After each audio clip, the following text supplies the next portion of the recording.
So many international students in the UK are faced with quite a number of challenges with the university they're studying in. So many of them are not getting adequate support from the university as regards their program in the UK. So in this video, I'm going to share with you some universities in the UK that you need to avoid. These universities are not international student friendly, so you need to avoid applying to study in these universities. So if you think this will interest you, don't go anywhere, keep watching till the end. Hello guys, welcome back to my YouTube channel. If it's the first time here, my name is Daniel. I currently reside in the UK and I share videos on how to relocate abroad. So if it's the first time here, click on the red subscribe button to join the growing family. Trust me, it's going to be worth your time. I've got amazing content on this channel you're going to find resourceful. And for my 20 subscribers, thank you guys for being here. I really do appreciate you. So without further ado, let's get started with the video. The choice of university in the UK is one of the most important steps towards studying in the United Kingdom. Honestly, if you don't get it right with your choice of university, then you're going to face a lot of challenges and struggles in the UK. So I want to share with you some universities in the UK you need to avoid, and some of the things you need to consider before choosing the university to study in the United Kingdom. Now, it's very important for you as an international student that if you're coming to study in a university in the UK, you need to put into consideration so many factors. Honestly, I've got like loads of complaints and information from students in the UK who are faced with a lot of challenges. Some of them are not getting adequate support from the university. Some of them are faced with a lot of pressure from the university as regards tuition fee payments, and so many other things. Some of them need extension for their visa, and the university are not actually supporting and not allowing them. Someone even had to go back to Nigeria to finish our project, and not so many of those factors. And the challenge with this is, if you don't finish your program in the UK, if you're not currently in the UK after your program, you can't apply for the post-study. So imagine, such a person is going to miss out from the post-study opportunity. So it's very important for you to ensure that you're choosing a university that is international student friendly. If not, you're really going to struggle and you're going to lose in so many ways. So as an international student coming to study in the UK, one of the things you must ensure is that if you have a course in mind, there's so many things you need to put into consideration. If you have like a course in mind and your preferred university is not offering that course, so many international students tends to just settle for any university in the UK without really understanding the difference. Basically the should I say, the teaching pattern in most of these universities are actually the same, and there's some programs that are best studied in certain universities and you shouldn't study them in certain universities, although they are all in the UK. So if you decide to study a particular course in the UK and the university you want to study in doesn't offer that course, now it's very important for you to ensure that it's risky for you to choose not to study that course because you really want to go to this university. They tell you it's cheap to study in this university and you want to study a particular course, they don't offer it, then you just settle for any course. Now this is one of the reasons why most international students fail in the UK. They tend to study a course that they don't have much interest in, and when they get here they struggle a lot. So it's very important that if you're choosing a university, make sure you choose a university that offers the kind of course you want. Now if funding is not an issue, ensure that you choose a school that you actually have interest in. If you have enough funds to study, if it's Oxford, any university you want to study in, then you can actually go for it. And that one important thing is you must ensure that the university you are studying, so if you're coming to the UK as a self-sponsored student like me, you must ensure you understand the school payment plan. For you to study in the UK now, after payment of your deposit, you've gotten your visa, the moment you get to the UK, the first thing you need to do is to enroll. So if your university is not if you're planning to enroll, your university always require you to pay 50% of your tuition fee.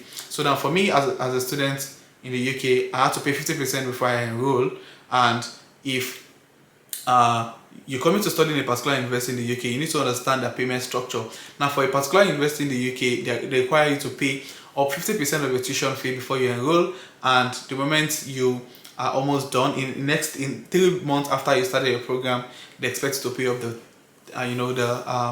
balance of your tuition fee, while some other universities give you like a payment plan. So if you're planning to study in the UK and finance is one of your major challenge, please ensure you read the payment policy from your university. So if your university allow you to have get like a payment plan for a particular period, just make sure that the university is offering something that works for you. Now, certain universities in the UK will tell you you pay up in 3 months after you get to the UK, while some university will tell you, okay, you can pay monthly for this particular period. Some give you as far as 9 months, some give as far as 12 months. So it's very important. So many students are struggling right now.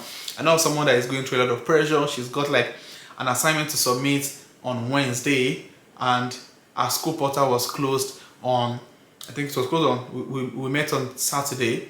So our school portal was closed on Friday, and she had an assignment to submit on Wednesday. She couldn't submit because I think she was owing the school about £2,500, and her account was closed. So honestly, some investors are really going to frustrate you. So you need to understand the payment structure in the university you're applying to. It's very, very much important, honestly. So it's not about how cheap it is to study in that school.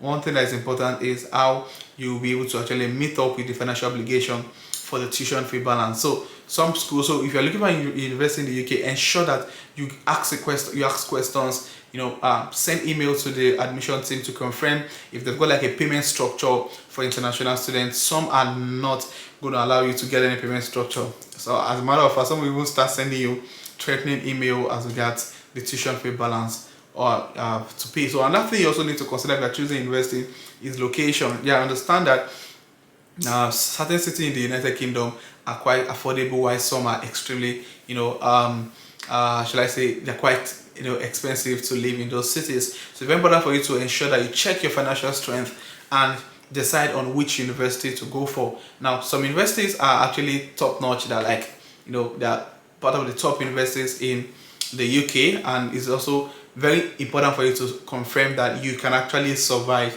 living in those cities. I've got a friend that came into the UK to study in Birmingham, and when she got to Birmingham, she struggled, honestly. Like, she went through a lot of pain and financial stress. So she had to move away from Birmingham to a closer city to Birmingham that was quite affordable for her to live. So it's very important, if you're choosing a university to study in the UK, ensure that you choose a university located in a city that you can afford. So if you decide to live in London and your financial strength is not up there, you're really going to struggle. You probably end up making money and pushing it back to your rent. Now, one of my friends that lives in Manchester was telling me that when she makes money at the end of the month, half of that money goes on rent. Honestly, that doesn't make sense. So the remaining half she spends on other bills, school fee balance, other living expenses, and she barely has savings. At the end of the month, she doesn't have anything to show for the work aside from the bills she had paid. So it's very important for you to ensure that you choose the city you'll be living in critically, and also weigh it with your financial strength. So this is one thing that's very important as regards to choosing a university to study in the UK. Another thing you need to consider when choosing a university to study in the UK is how supportive is the admission team, or should I say the student representative of the university is. Now, this way, if you're unable to have like a direct information or easy assistance from the university, honestly, you're really going to struggle, because practically the university is acting like your sponsor to stay in the UK. So they should be able to, you should be able to get in touch with them, with the university team as quick, and get a response from them as quick as possible. That's why if you're choosing to study in a particular university in the UK, don't just choose a university because you've heard about it. Ensure that you know at least one person in that university, so you can get first-hand information as regards how it is, how they operate, and all of that. Now, when I was trying to get my part-time job in the UK, I needed like a letter from the school, and because of how the university is structured, the lecturers are teaching you, there are certain things they can't give to you. Or like in Nigeria, if you probably have like a direct rapport with your lecturer, if you need anything outside the school, the lecturer can just get to his office, print out the university letterhead, and write any reference for you. But for the UK, they've got like a structure, so there's a certain team that's responsible for certain responsibility. So you need to confirm that this university are very much supportive. And one I used to know, and she was studying a BSc top-up nursing program in the UK, and she had like an issue with some of her courses. Like, she failed about 2 of her courses, and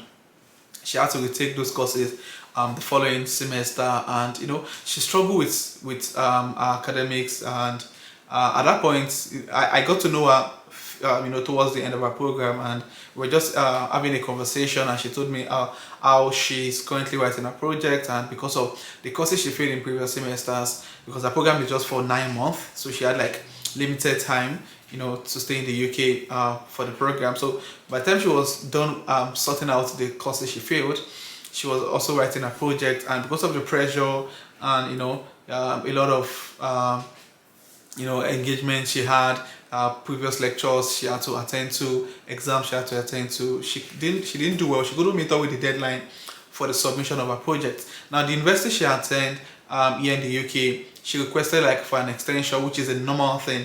If you have like an issue with your program and you're not done, you should be able to get an extension. The university she applied to, they didn't tell her categorically that we're not going to give her extension, but what they told her was that she needs to ensure that she writes the project and finish before she can apply for post-study. However, for the visa extension, they wouldn't be able to process it at that time, and she needed to wait, and she contacted them like 2 weeks to the date her visa was going to expire.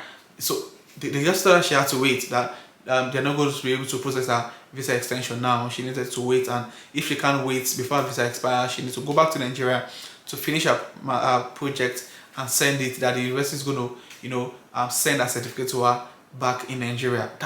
She was so depressed, like at that moment. It's important for you to ensure that you choose a university that is very much supportive and willing to assist you as regards any issue you find you come across during your program. And I'm going to give another instance. I've had like an issue with this program, and he failed so many courses. He didn't just fail 2. I think he failed about 3 or 4 courses while studying, and the university actually helped him. Honestly, that's one of the most should I say, one of the most supportive university I've seen in the UK. The university helped him. They organized like a counseling section for him. They extended his visa. I think he got like about 4 months visa extension. The visa was extended, and he was able to finish his program without ease. And the good thing about his visa extension was the fact that as at the time he was supposed to finish his program originally, he had no access to post-study visa. So but due to the visa extension, he ended up getting the post-study visa, and it was really a good thing for him, because the extension was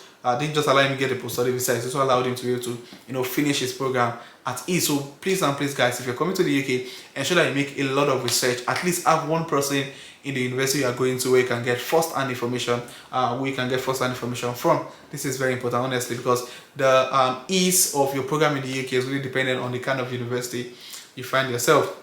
Some universities are going to stick with you. They're really going to help you sort out any issue you've got with immigration or with the Home Office, while some of them will just leave you high and dry for you to face it yourself. So it's very important for you to ensure that you have adequate information on which university, on how university treats their international students. So this is very much important. So I'm trying to make sure this video is not long, so I'm going to stop here now. So this is going to be the end of this video. If you find this video useful, also please click on the like button so that YouTube can promote this video to as many people as possible. And if you're coming across my YouTube channel for the first time, please click on the red subscribe button to join this growing family. Trust me, it's going to be worth your time. So if you've got like any opinion as regards to universities in the UK, you're currently in the UK and you've got like experience with some of these universities in the UK, please state in the comment section. You actually might be helping someone not to make the wrong decision. And for my 10 subscribers, thank you guys for the love. Thank you for being here. I really do appreciate you guys. So this will be the end of this video, and I'll see you guys in the next video. Thank you.